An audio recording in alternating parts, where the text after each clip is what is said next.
नमस्कार दोस्तों, मैं सनी पारचा पेश हूँ आप लोगों के सामने अपनी एक और लघु कथा लेकर, जिसका शीर्षक है हत्यारा। अगर आपको पसंद आए तो लाइक्स, सब्सक्राइब और कमेंट्स ज़रूर कोई कीजिएगा। तो पेश करता हूँ। सुनसान काली वीरान सड़क, उस पर मानो रात का अंधेरा भी कालीन की तरह बिछ गया है। सड़क किनारे की एकमात्र चाय की दुकान रात हो जाने के कारण बंद पड़ी है। उसी के पास लगा है एक मील का पत्थर। बड़ी बड़ी काली पुतली और सफेद आंखों वाली खूबसूरत लड़की यहां खड़ी कर रही है इंतजार किसी का, और हाथ के इशारे से बुला रही है किसी को। उसके सांवले रंग पर भी ये सफेद सूट बहुत जच रहा है। तभी हड़बड़ाकर नींद से जागे आनंद बाबू। दिसंबर के महीने में पसीने से तर उनकी चीख सुन जाग गया था उनके बगल में सोया उनका एक सहकर्मी, जिसका नाम रमेश है, और उनका रूममेट भी। रमेश शायद आनंद बाबू से भी ज्यादा डर गया था। उसने घबरा कर कहा, क्या हुआ आनंद? आश्चर्य से फटी आंखों से रमेश बाबू ने हकलाते हुए कहा, वो, वो, वो फिर आई थी। लगभग 20 बरस से उन्हें आ रहा था यही सपना, हर रोज। एक सपना जिसमें थी एक चाय की टपली, रात का अंधेरा, मील का पत्थर, और एक सफेद सूट वाली सांवली सी लड़की, जिसके पास हैं बड़ी बड़ी सफेद आंखें। रमेश ने आश्चर्य से पूछा, आखिर तुम डॉक्टर से क्यों नहीं मिलते? कौन है ये लड़की? हाँ, अब कैसे बताएं कि कौन है ये लड़की, जो आशाओं के टूटे फूटे खंडहर में स्मृतियों के मलबे पर खड़ी आज भी उनका इंतजार कर रही है। प्रतीक्षा एक ऐसा चक्रव्यूह है जिसमें समय तो नहीं कटता, लेकिन आयु आयु बड़ी जल्दी घटती जाती है। प्रतीक्षा हमें अंदर से चाट जाती है। कैसे बताएं रमेश को कि उस लड़की के गर्भ में सांस ले रही है उनकी संतान? लेकिन रमेश आज अपनी बात पर अड़ गया था। उसने ठान ली थी कि आज आनंद की कहानी के सत्य को जानकर ही रहेगा। आनंद बाबू ने कहा, तुमने कभी प्रेम किया है? रमेश ने उत्तर दिया, भगवान बचाए ऐसी बला से। इस पर आनंद ने कहा, सही कहा तुमने, प्यार वाकई एक भयानक चीज है। अगर मैं तुम्हें अपनी कहानी सुनाऊं तो उसे सुनने के बाद तुम उसे घृणा तो नहीं करने लगोगे? रमेश ने कहा, नहीं, नफरत नहीं करूंगा, पर अपनी कर्कश से कर्कश राय जरूर दूंगा। तुम भी तब मुझे गलत मत समझना। बस, फिर क्या था? मानो बेताल की तरह रमेश, या यूं कहें कि विक्रम की पीठ पर सवार हो गए आनंद बाबू, बेताल की तरह, और शुरू की अपनी कहानी। वो लड़की उस रात देर तक इंतजार करती रही थी आनंद बाबू का। फेरती थी अपने पेट पर हाथ, जिसमें रहते 2 महीने की हो गई है उनकी संतान। सड़क पर इंतजार करते हुए वह सजाने लगी सपने। सोचने लगी कि कहीं दूर जाकर शांति से रहेगी आनंद के साथ, देगी जन्म दोनों की संतान को। लड़की होगी या लड़का, नाम कौन रखेगा, मैं या आनंद? भविष्य की ये मधुर कल्पनाएं उसे कर रही थी व्याकुल। वह बार बार देखती थी घड़ी, न जाने कब आएगा आनंद। पर सच तो यह था कि आनंद तोड़ देना चाहता था इस संबंध को। सड़क पर खड़ी उस सांवली लड़की पर बराबर नजर बनाए, वृक्षों की परछाई से अंधेरों की आड़ लेकर हाथ में छुरा लिए उस लड़की की ओर बढ़ रहे थे आनंद बाबू। उस बेचारी को पता ही नहीं था कि कब का सड़ चुका है आनंद बाबू और उसका रिश्ता। आनंद बाबू की ओर से यह रिश्ता और पहुंच चुका है खून खराबे और हत्या तक।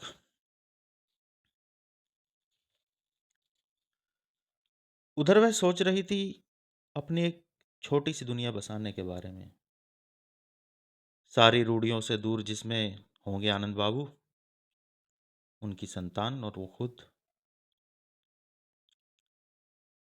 उसकी ओर बढ़ते आनंद बाबू ने देखी एक कार जो सीधे आकर रुक गई उस लड़की के पास। दूर हाथ में छुरा लिए पूरी तरह इस घटना पर नजर बनाए हुए थे आनंद बाबू।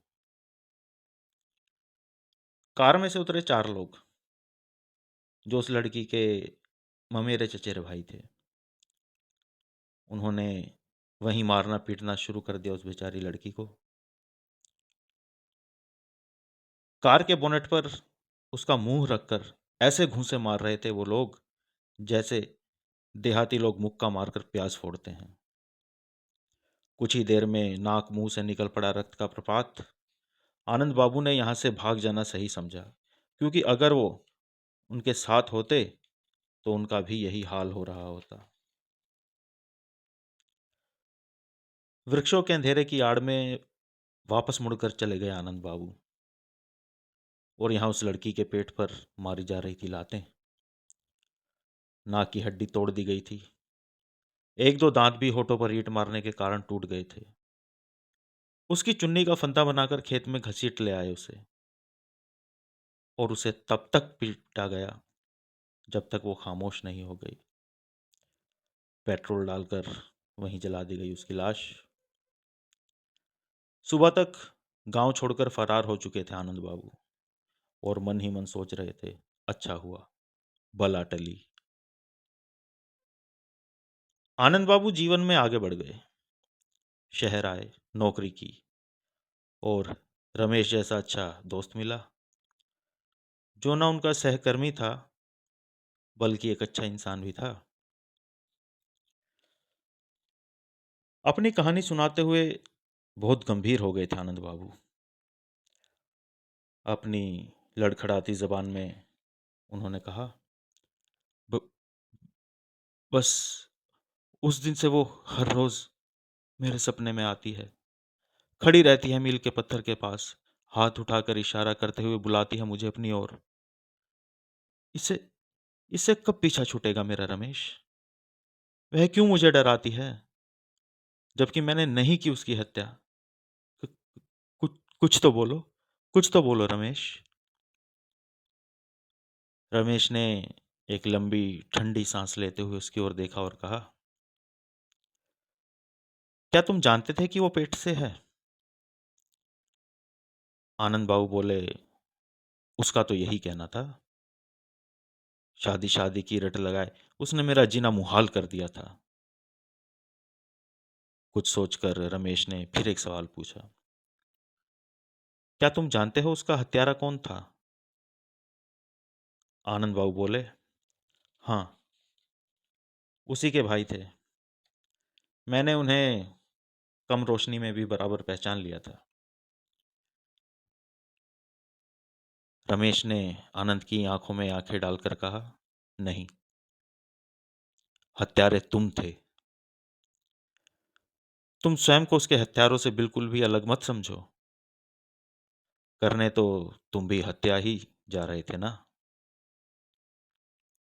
पर दांव किसी और का लग गया। जो लड़की तुम्हारे बच्चे के लिए अपना सब कुछ त्याग कर तुम्हारे साथ भागने को तैयार थी, उसके प्रेम के साथ इतना बड़ा विश्वासघात किया तुमने? तुम्हारे सर पर दो दो हत्याओं का पाप है। जब नहीं निभा सकते थे रिश्ता उसके साथ, तो क्या जरूरत थी तुम्हें अपनी सीमाएं लांघने की? और जब उसने अपना हक मांगा, तो तुमने निकाल लिया चाकू। तो कहो, क्या फर्क है तुम में और उन हत्यारों में? तुम भी तो चाकू उसके पेट में ही घोंपते ना, जिसमें थी तुम्हारी खुद की संतान। और तुम तैयार हो गए थे उसकी, उस निर्दोष की जान लेने के लिए, जिसने भी संसार में आंखें भी नहीं खोली थी। शायद वो आज भी मील के पत्थर के पास सुनसान सड़क पर मरने के बाद भी कर रही है तुम्हारी प्रतीक्षा। अचानक बत्ती गुल हो गई। रमेश ढूंढने लगा मोमबत्ती, और आनंद बाबू शर्मिंदा होकर खिड़की के पास खड़े फूंकने लगे सिगरेट। अचानक उन्होंने देखा, अंधेरी रात में वृक्षों के साए में खड़ा था कोई सफेद वस्त्र पहने, और उसकी बड़ी बड़ी आंखों की सफेदी इतनी दूर से भी अंधेरे में देख पा रहे थे आनंद बाबू। उन्होंने पाया कि एक महिला है, जिसका पेट फूलकर हो गया है बहुत बड़ा। स्ट्रीट लाइट की हल्की सी रोशनी में उन्होंने देखा उसका चेहरा। चेहरा देखते ही भय और आश्चर्य से सिहर उठे आनंद बाबू। तभी उस महिला ने हाथ के इशारे से कहा उन्हें पास आने के लिए। आनंद बाबू जैसे अचानक पीले पड़ गए। उस छवि से भयाक्रांत वो एक बार फिर चीख पड़े, रमेश, रमेश, व- व- वह यहां तक आ गई है मुझे ढूंढते। द- द- देखो वहां खड़ी है। ये कहकर रमेश की ओर मुड़े आनंद बाबू, तो पाया कि रमेश एकदम शांत, चुप्पी धारण किए, जलती मोमबत्ती के साथ आनंद बाबू के पीछे खड़ा है। आनंद बाबू ने आश्चर्य से कहा, "दे, देखो रमेश, वो यहां तक।" इतना ही कह पाए थे आनंद बाबू कि तभी उनका हाथ पकड़ लिया रमेश ने, और उनका हाथ अपने पेट पर रखते हुए बोला, आनंद, आनंद हमारा बच्चा।